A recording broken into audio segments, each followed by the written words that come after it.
కంటే పొయ్యే ఎక్కువదేవిరా. నేను పిచ్చిబాబుని, నాకేంటి సూపర్ గా ఉన్నాను. ఆ మధ్య మీ ఊళ్ళో ఏదో 10 ఎకరాలు మామిడి తోట బేరానికి వచ్చిందన్నా, దాన్ని ఓకే చేసే. డబ్బుల గురించి ఆలోచించగరా, రేపే ఇచ్చేద్దాం సింగిల్ పేమెంట్. 3500 అబ్బా సాయిరామ్, అందులో నేను ఇచ్చిన 450 రూపాయలు పక్కన పెట్టి తీసుకోండి. మరి ఇంట్రెస్ట్ నిన్న తీసుకున్నారు కదండి. నిన్న సగమే తీసుకున్నానయ్యా, ఇంకో 50 పక్కన పెట్టి. ఇప్పుడు ఎంత ఉంది? 3000 ఉంది. పెట్టుబడి ఎవరు పెట్టారు? మీరు. ఇందులో నష్టం వస్తే భరించవలసింది ఎవరు? మీరు. లాభం వస్తే తీసుకోవాల్సింది ఎవరు? మీరే. సార్ మొత్తం లాగేసుకున్నారు.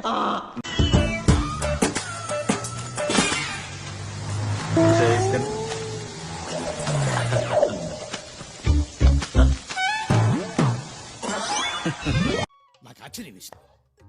మొదట బాధ వేసింది, తర్వాత భయం వేసింది, ఆ తర్వాత నా మీద నాకే అసహ్యం వేసింది. ఎంతో కొంత తీస్తే పెట్టు. తీసుకో, పండగ తీసుకో.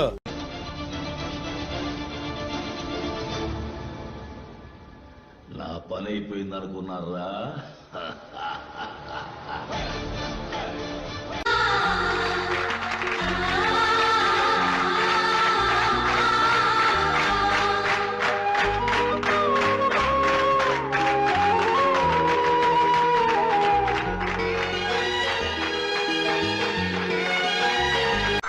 రకరకాలుగా ఉంది మాస్టారు.